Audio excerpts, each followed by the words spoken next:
Hi, John Beck here with BMW's middleweight monster, the F900 GS Adventure. At first glance, this bike might appear larger than some heavyweight bikes, so what about this motorcycle puts it in the middleweight category? I've spent several days and a few hundred miles aboard it trying to answer this exact question. Looking for more exciting motorcycle travel, editorial, reviews, news, and resources for planning your next motorcycle tour? RoadRUNNER. The F900 GS Adventure features an 895cc parallel twin engine with a 21-inch, 17-inch spoked wheel set and has 8.5 inches of travel in the rear and just over 9 inches of travel for the forks. Now, combining those characteristics alone regarding the motor, the wheels, the travel, that would put this bike in the middleweight category by itself. Then you get to the fuel tank. It's 6.1 gallons. That sounds like something coming from the heavyweight side of things. Or maybe a Honda XR from the 90s with a turbos fuel tank, but that's a different story. Addressing the elephant in the room, no pun intended, calling the F900 GS Adventure a middleweight really stretches the limits of that term middleweight. You could actually say it exceeds the limits of that term. In fact, the F900 GS Adventure is 16 pounds heavier than a KTM 1290 Super Adventure S.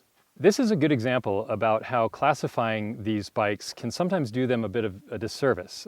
You could say the middleweight category is still kind of finding its footing, and you could also say that BMW was a key influence in establishing and defining this class. In the early 2000s, other than KTM's 950, most adventure bikes in the twin-cylinder class were either at or above 1,000 cc's. There were a few examples like Suzuki's V-Strom 650 or Kawasaki's Versys 650, but those were more street-oriented.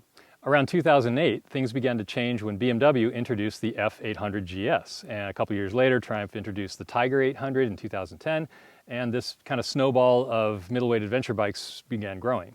While you could say BMW has led this middleweight charge both in timeline and terminology, the timeline gets a bit skewed when you consider they actually kind of already did this a long time ago. BMW basically established the entire adventure bike segment back in 1980 with the R80 GS.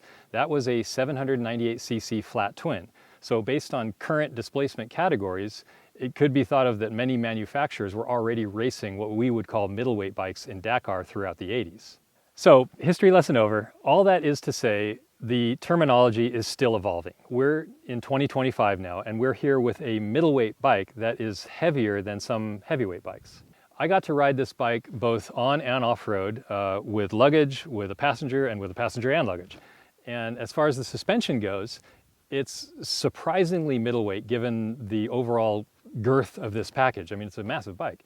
The forks are manually, there's no ESA up here, they're manually adjustable. How they arrived seems set up for someone my weight or maybe just a little bit under. I'm 185, I would guess they're probably set up for someone around 170, 175.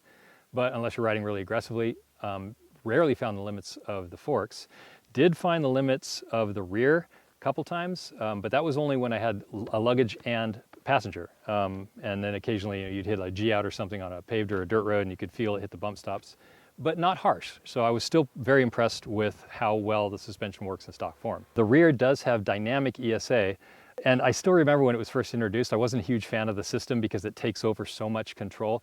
But I gotta say, there's only 3 options. So if you're used to like an infinitely adjustable preload, having 3 settings seems like it would be very limiting. But between the choices of helmet, helmet plus luggage, or 2 helmets, it really did do what it seemed like it was supposed to do. I was actually kind of impressed with it.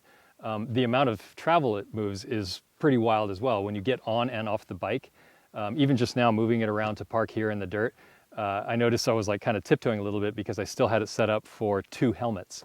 And then so you put it in 1 helmet and it's like a totally different bike, how it lowers it. Hi, I'm Blanca, and I was able to experience this F900 GS Adventure both as a passenger and a rider for a few hundred miles. I've had the opportunity to ride several heavyweight twin-cylinder motorcycles, and it surprised me that this bike, being considered a middleweight motorcycle, actually felt more intimidating to me as a newer off-road rider than many bikes in the heavyweight category. In my home country of Spain, I used to ride a Honda CRF 250 Rally, so this bike was a huge change for me, and it also made me wonder how middleweight bikes are categorized. I was recently riding a KTM 1290 Super Adventure S, which is in the heavyweight category, but is actually lighter than this one, and I personally found it easier to ride. One reason, I think, is because this bike has a 34.4-inch seat height and also kind of a top-heavy feel. Perhaps most importantly, the F900 GS Adventure with a full fuel tank is about 540 pounds. I'm 107 pounds, 5'6", so that would explain why it was a little bit difficult to handle in some occasions. But that said, I use this bike as a daily commuter, and I found it very comfortable once I got used to it. In standard trim, the F900 GS Adventure comes with two ride modes of Rain and Road. Ride Modes Pro is part of BMW's $2,690 optional premium package, and when installed you now have 3 additional modes of Dynamic, Enduro, and Enduro Pro available. Interestingly, the bike only makes available 4 of the 5 modes at a time. Which 4 modes are connected to the mode button can be chosen via the settings menu. Road mode, honestly, unless you're really getting after it in the twisties, worked fantastic. Switching to dynamic, what I felt at least is a snappier throttle response. Basically, it pepped the bike up. It felt like it allowed more of your rider input to sort of shine through. It felt like it was interfering less, but it's not like it's releasing it. Like, for example, on the KTM platform where you have the slip adjuster, where you can take that thing down to like 0 and you're getting all sideways, this thing feels much more reserved than that. When you put it in dynamic mode, it just makes it feel like there's more of your input affecting the bike with less computer intervention. A tougher call for me was deciding between Enduro and Enduro Pro. I never found a situation where I did not prefer Enduro Pro. The primary difference being ABS in Enduro Pro is defeated to the rear wheel completely. Enduro puts both wheels into sort of an off-road friendly version of ABS, so on mellow fire roads, whatever, it actually works just fine. You rarely feel the system intervening. But if you're on these rides and you encounter something unexpected like a soft shoulder, any situation where you would want full control over the rear wheel, that's what Enduro Pro mode will give you. It also gives you things like a snappier throttle. It just makes the bike feel better and more controllable off-road to me. On this bike, Ride Modes Pro is part of BMW's $2,690 premium package. Now this package contains a long list of things with all the usual suspects like dynamic ESA, keyless ride, tire pressure monitoring system, quick shifter. One thing that actually caught my eye before I knew it was in the list is as part of the test, I checked the chain for any wear, and I'm accustomed on new bikes to find a little bit of chain stretch over the first few hundred miles or few thousand miles.